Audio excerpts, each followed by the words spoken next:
Hey, welcome to the CMO Whisperer Show. I'm your host, Steve Olensky. Part marketing practitioner, part ad agency veteran, part journalist. I was a writer for Forbes for 10 years. I've had so many insightful conversations over the years with business leaders, to athletes, to celebrities, to, of course, CMOs. The only difference now is instead of sharing those insights through written form, I'm doing it this way. My guest this week is making his second appearance on the CMO Whisperer podcast, and for good reason. He's a CMO who's helped Fortune 500s, startups, and even a scratch-made pizza shop break through the noise. He's driven $350 million in revenues from one suit campaign.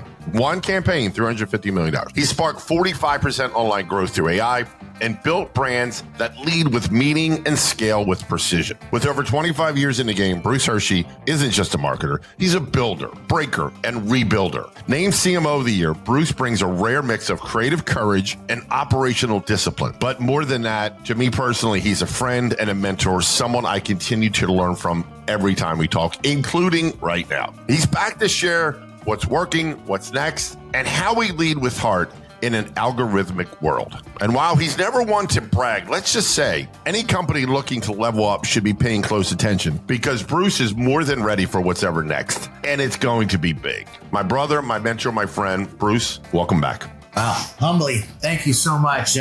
Hearing all those wonderful things you were saying, you never actually see them or hear them until someone talks about it. So thank you. I'm humble. Thanks, Steve. You are very welcome, my friend. Every word, you know I love you. We go way back. But let's get into it. Yeah.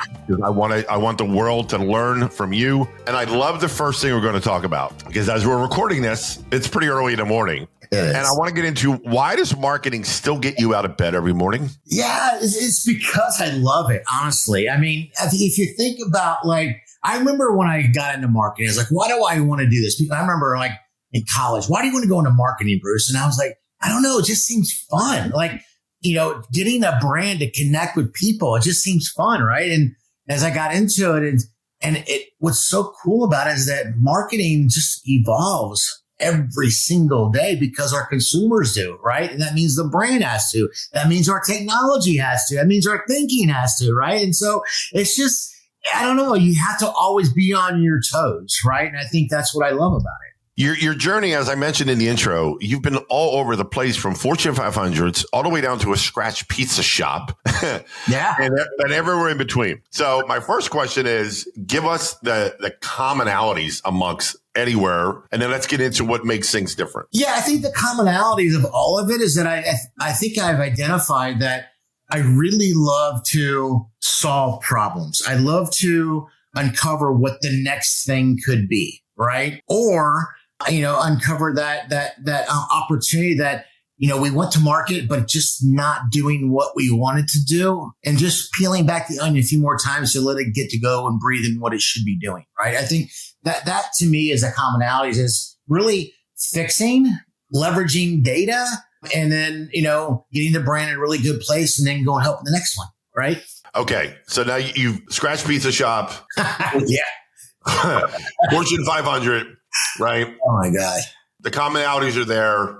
Get into a little bit of the differences are going to be numerous, but or even I'm fascinated. I'm sure that people would be too. Like, what are some things that maybe you learned as being in a scratch pizza shop that you picked up from Fortune 500 or vice versa? Like, kind of do some comparisons. Yeah, I mean, look, just to take a step back and sort of build off your first question that's leading into this question, right? Which is, look, I have built, I have broken, I have rebuilt, right? And the one common goal that for me, it's always about, storytelling into growth, right? To me, that's really where it comes into this. And if I think about, the exciting things for me today is just, it's helping brands lead with heart, scale with that data and, outmaneuver the noise. And there's so much noise today, Steve, right? There's so much. And look, I'm a huge component of AI, right? And I jumped on it earlier. I remember I was using it back when I was at Tailored Brands. We called it machine learning, right? And so it's fascinating how it's come to the commercial side now or the consumer side, right? And we're able to start leveraging this, and you can build projects. You can have AI start to actually understand your voice and tone. And it's just really cool stuff, right? So I don't know. I think that there's just a really big opportunity with AI. So I got to, get into the built, broken, rebuilt kind of triumvirate, right? Yeah. I got to juxtapose over, though, and you know this as well as anybody, CMOs, on average, you know where I'm going, shortest tenure, right? Yeah, 100%. So talk to CMOs who are listening, either who just started or have gotten in going, Bruce, I'd love that, right? I want to do that. But how can I do that with a short runway? Yeah, it's hard. It's a great question. I mean, to cut you off, Steve. It's really hard. And I think look, if you're a seasoned marketer, right, you have playbooks, right? And those playbooks, evolve, right? And you can pick them up and bring them with you.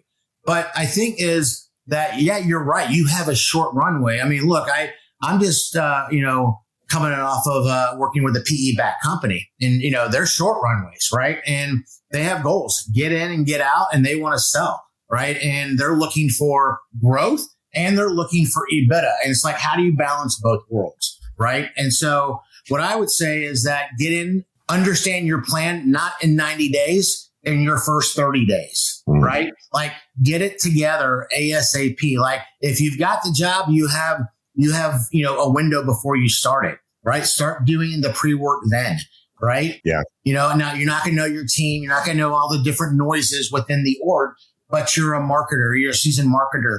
Like, get ready, understand your playbook. You know the core principles. Is the brand in a good place? How's the data being collected? How's the messaging? Is the creative in a good place? And then pick your least path of resistance, right? Where you can make changes really quickly, like the low-hanging fruit. And then start building from there. But you got to move quick and build the relationships early on, like not just with the C-suite, like those are givens, right? But who's going to help you, enable you to get these jobs done quicker? Is it in the IT department? Is it in the customer service department? Where is it, right? Is it in ops, right? Is it in finance? Maybe it's someone in finance can help you build some more analytical reports. You don't know, but you got to build those relationships early, and get in and move fast, because that's what they're looking for. And I would dare I say, and I know you're going to nod your head and agree with this vehemently, if you will, is now with AI, things can be expedited. You can, right? And I think it's being trained to use AI, right? It's because,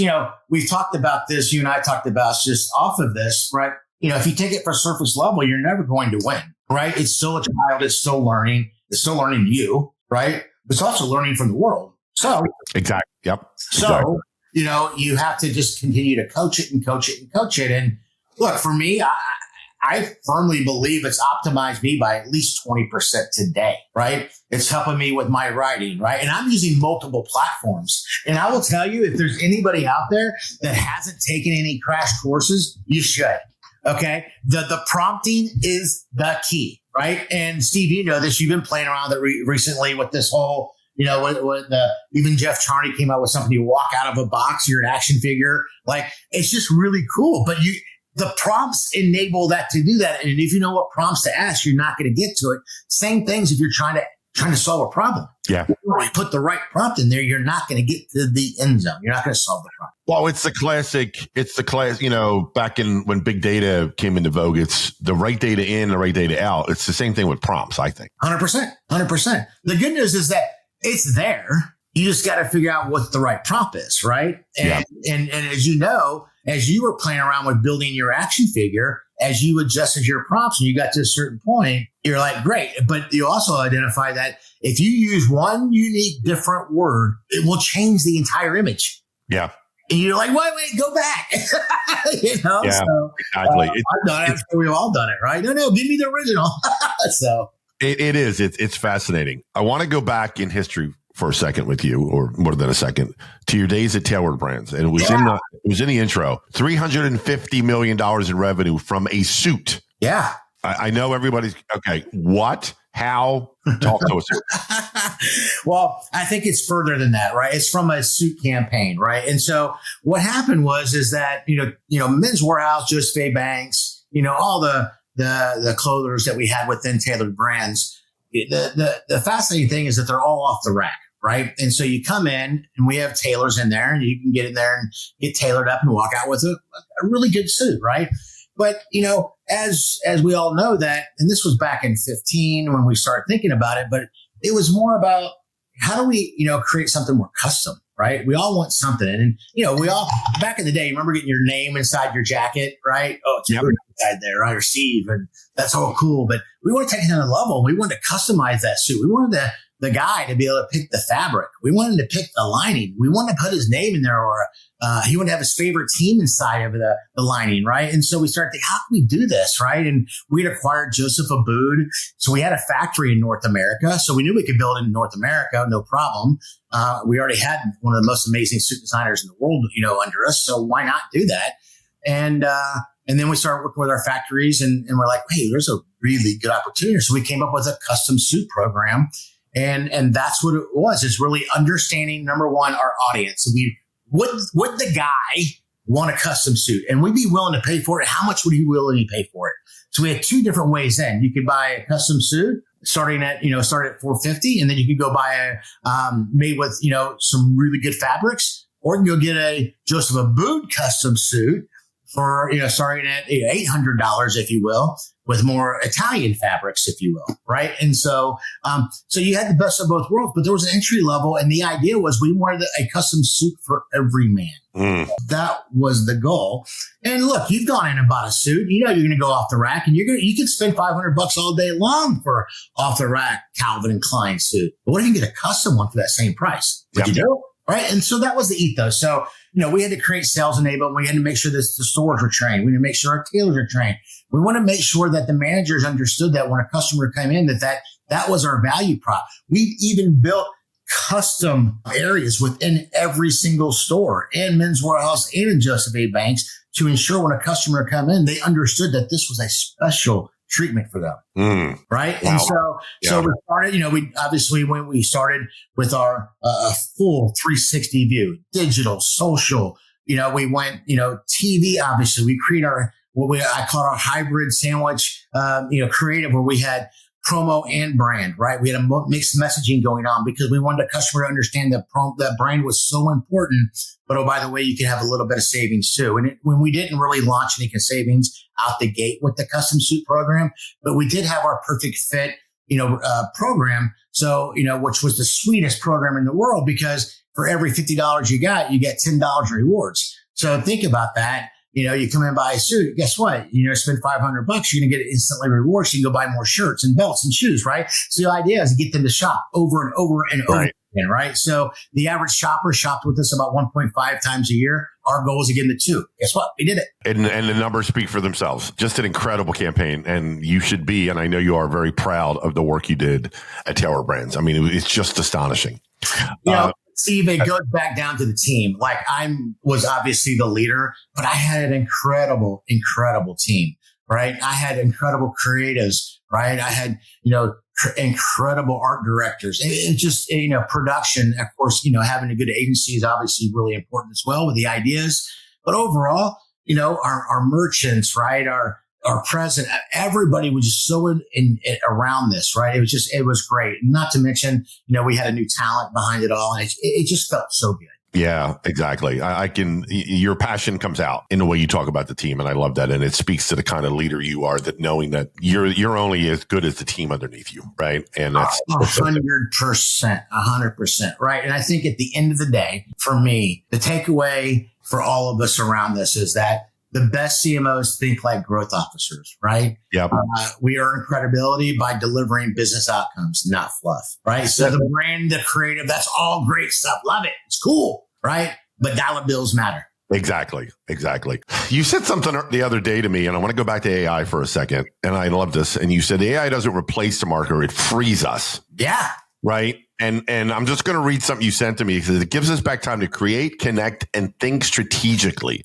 Now, we know, you and I talk about this so many times, how many marketers, let alone how many other industries, are fearful of AI replacing their job, right? And I want you to share the story you told me about Piper's Scratch Pizza, which is the name of your pizza shop, and how you used AI and you increased online sales by 45%. It's incredible, man. It's incredible. How did you do it? So, look, I built a model. So, being a marketer, and working across some amazing colleagues throughout my career, I was thinking there's got to be a better trap here. How can we use AI? We hypers use AI to help us understand what our customers truly crave, right? So, we emailed them. We did some Facebook, surveys. We understand which product to feature.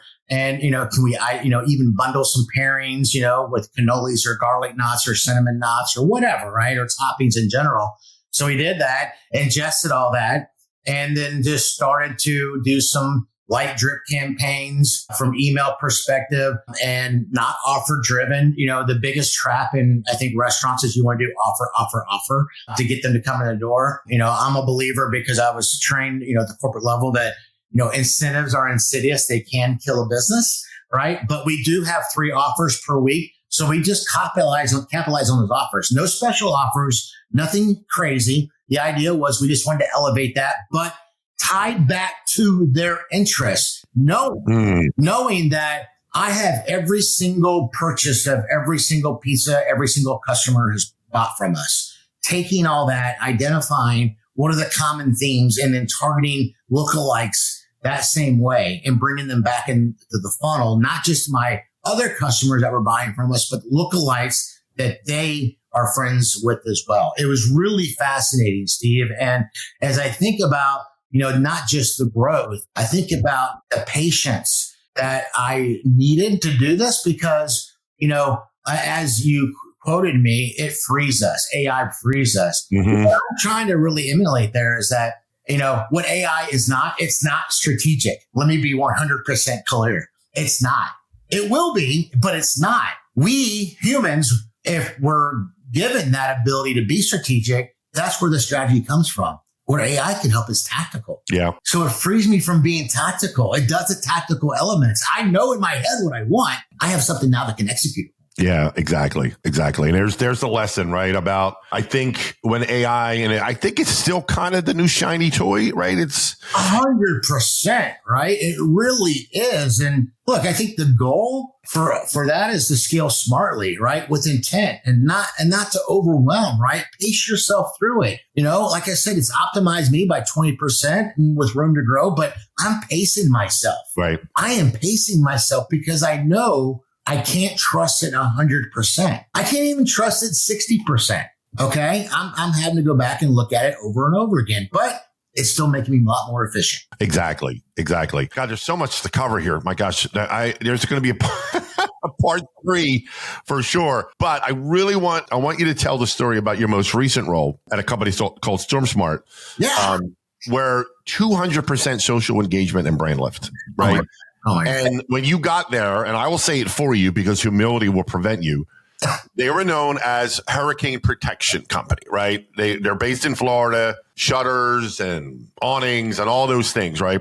You oversaw it into a positioning of lifestyle, right? Yeah. That's a big shift. And I want to start with, how did that go over internally? Because that's a big brand pivot.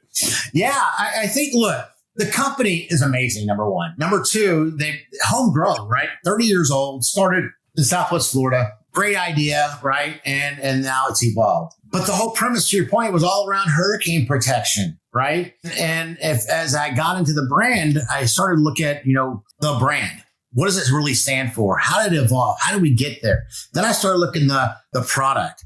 Okay, what is this product? What does it actually do? Are we missing some of the value prop around this? Have we really identified the features and benefits around this?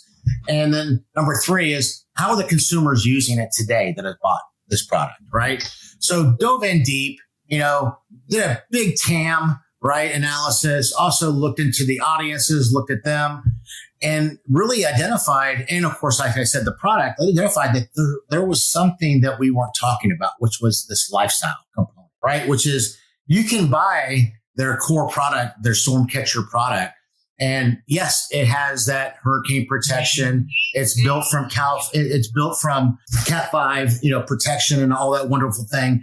But what it can do is give you an amazing lifestyle. Right? It can give you an amazing lifestyle. You can shut those things down because they're screens. Okay. And the next thing you know, guess what? You have an opening that you can enjoy without bugs coming in, right? You can open up your sliders in your windows and AC won't go out because it blocks that AC from going out. So anyways, I'm going long on this and I'm sorry, but the net of it is that we had to understand the brand. We had to understand the customer. We had to understand the product, right? 3 ways in, right? Yeah. We understood that. We knew there was a way in. We started adjusting that through our creative, right? Not just in print and TV, but also in social. And that's where we had the biggest lift, right? Is we were telling a story, right? We were showing that this product did more. And the customers that had bought the product that thought it was just Hurricane loved it. And they jumped in and they started sharing conversations, right? They started saying, yeah, it does. I can actually roll these down when it's hot outside and I can open my windows and I can enjoy it and eat my food outside. That's a lifestyle enhancement, right? And so we validated the proof. To me, and I know the story well from having, so close to you, is one of the best lessons to come out of this is for a lot of brands, there are so many, I'll call them hidden stories, right? That are there right below the surface. And it's kind of forest through the trees sometimes. And I will give you the props again. I know humility would prevent you, but from pulling back the curtain on all those, hey guys, we're more than just this. We can do that. And when you pulled back that, it just exploded. And I think the lesson, and I want you to speak to this for other marketers who are working in a given industry, those stories are there. 100%. 100%. They're there, right? And look, if you think it was easy and you think I didn't get resistance, right? I did, right? A lot of history in that company, right? Mm-hmm. And so, but data doesn't lie, right? So, and look, the takeaway for me on that one is that the customers didn't need really more content. They needed the right message told clearly. Yeah. Right.